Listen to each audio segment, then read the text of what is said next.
Welcome back to another episode, guys. I have a partner in crime out here with me to help get revenge on this lake. This is a lake where I filmed 2 videos at last week. The first one is where I saw that 8-pounder, a couple others, big fish on beds that were just not committed. They weren't quite there, but that was 6 days ago. We are out at the same lake. I'm gonna be in Texas for the next like 4 or 5 days. I was just home in Chicago for like, I think 3 days for like St. Patrick's Day, other good stuff like that.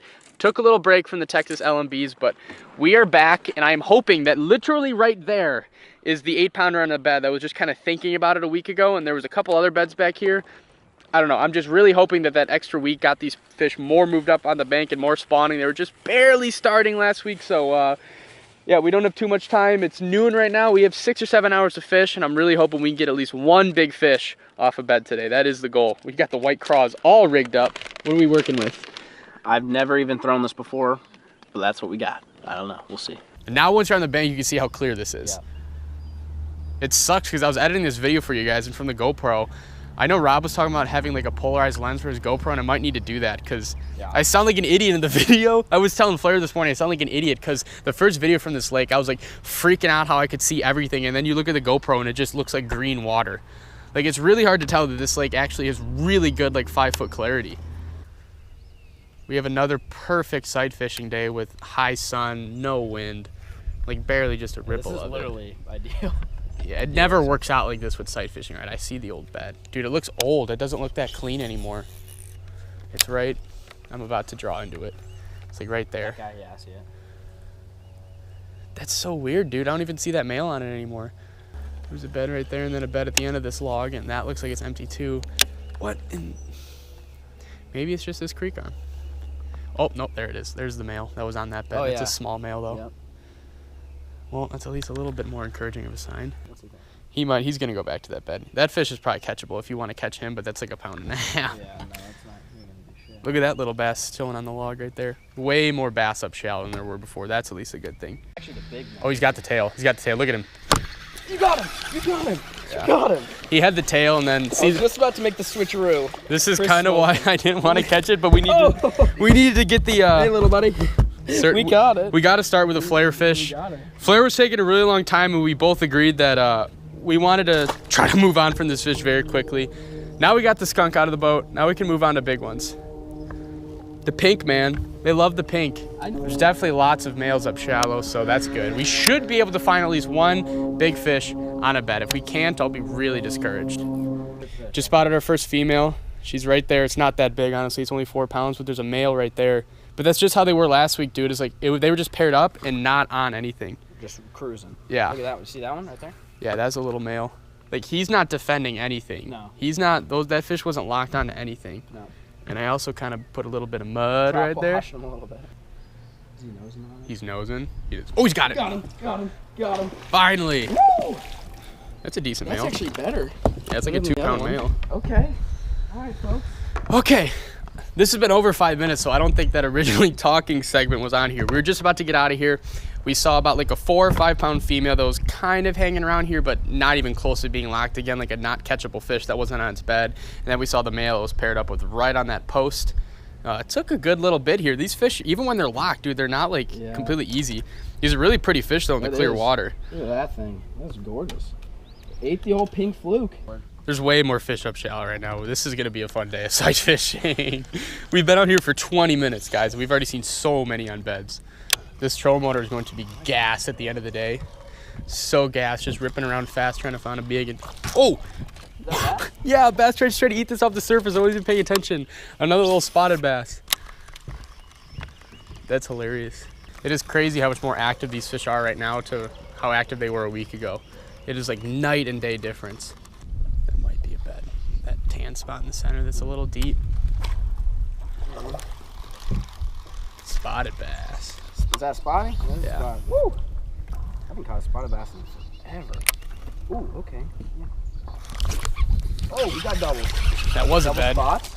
Yeah, I think they're bedding up in that tree. Look at that, we got double spots. I never felt the bite, I just saw the line ripping off. That's what happens so much in the springtime that like people don't realize. You saw Justin's video, right, when he was saying like you catch spawning fish in the spring like way more than you realize it. Like if the water was muddy, we were just flipping a lay down, like we never would have thought that those fish were on beds, but since the water's clear, you can see that there's tan spots.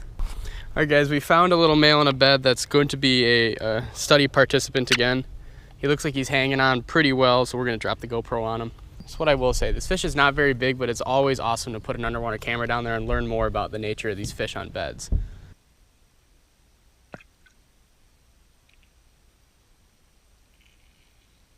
Right in front of the camera. Oh, get it, dude. This is crazy. This is great. Go ahead, see if you can catch him. This is crazy, dude. Yeah, he'll get pissed. Eventually he's gonna get pissed enough. He'll do it. This is like the most entertaining style of fishing ever. Like, I don't even care that this isn't a big fish. It is so entertaining doing this.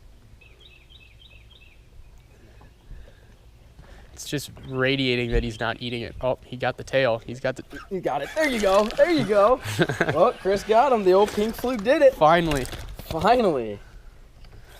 Just a little buckaroo, but hey, we'll take it. It's a fish. It is a fish. Gosh, that's like the most. Dude, he's already been caught. Ever. He's got a big hole in his mouth already. Yeah. Unless we just did that. That was not from me. Yeah. Right back down to his bed. He knows where it is. Let me grab this camera and we are good to go. On to the next. Well, Flair, in our fashion for the day, what have we just found? 2 fish doing it. We've finally found a female locked onto a bed, but they're spotted bass, and the female is probably 2 pounds at most. But they're doing their thing. The female keeps like turning on its side, and the male's like nipping at its tail and keeps trying to like corral it back to the bed. So they're literally trying to spawn and do their thing. We're not going to try to catch them, especially because they're not that big. If like an 8 or 9 pounder was doing that, I'd be like, you didn't interrupt the process.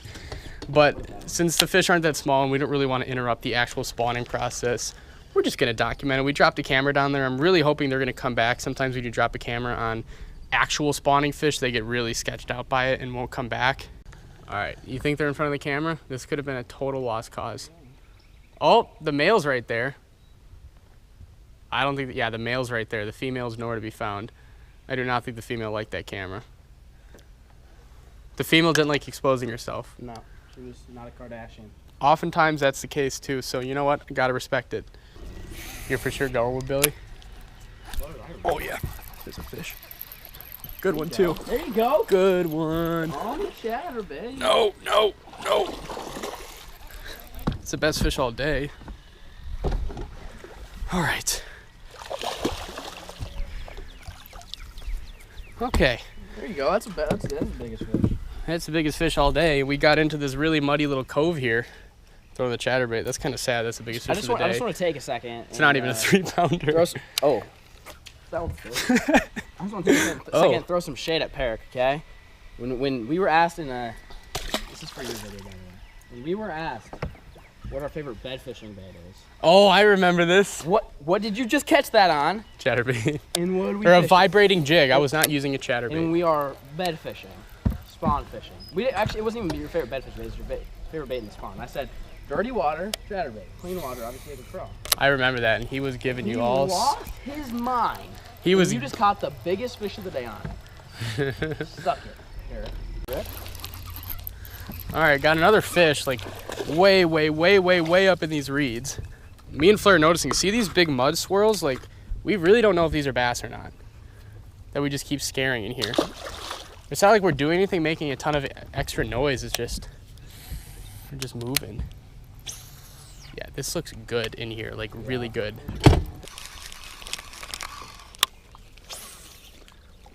Chatterbait, eh? Look at that. Oh, dude, a big bass followed this out. Followed you out? Yeah, look, he's right there. Oh yeah. Got him. There you go. That's a good one. Oh, dude, it followed it out from the pier. There you go. Well, yes. Look at that, dude. Chris got a good one. Finally, I knew we'd get a pretty good one. That's like a 5-pounder maybe. That's a good fish. I don't think it's quite 5, but dude, look at the shoulders. That's the first female. Jesus. Oh God.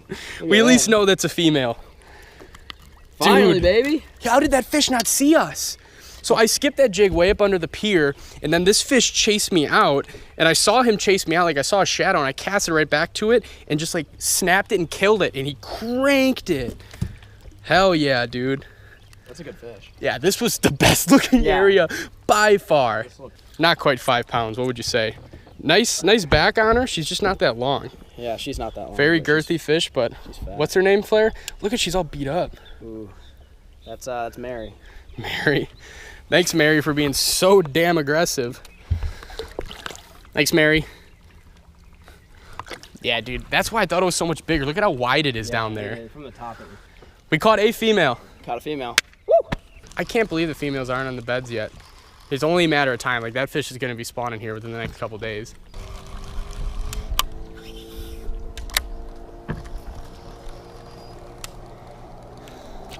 There's one. Oh. There's one. Wow.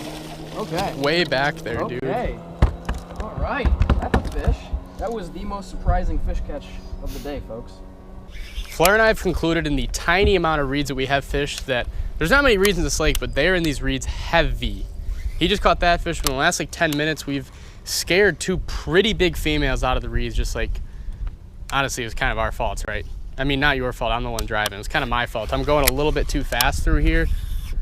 And they got spooked and saw us, and they were both solid like 6-7 pounders.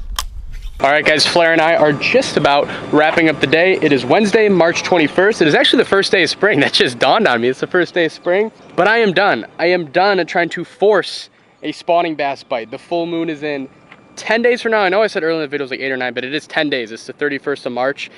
There's big fish that are still kind of like thinking about a cruise around, but there's nothing locked, and I don't think there's going to be big fish locked on beds until like the 31st. So I have 2, maybe 3 more days of fishing in Texas. I am not going to try to force a spawning bite. I'm going to just go fun fishing, go act like it's a pre-spawn and that there's no fish on beds at all, because there are fish on beds. They're just small males. They're not what we're looking for. So that is my last day of bed fishing. I was going to stay in Texas until like April 2nd or 3rd. Like, I was going to stay here for a really long time, but starting this Sunday, it is forecasted to rain in Texas for literally like 2 weeks straight, like thunderstorm rain. Obviously we can't film in the rain, and the thunderstorm is going to muddy up all the water really bad. It's just not going to be good. So I'm just going to take the next few days as they come and just try to have some fun and catch some fish. So thank you guys so much for watching. I appreciate your time. Catch you on the next video.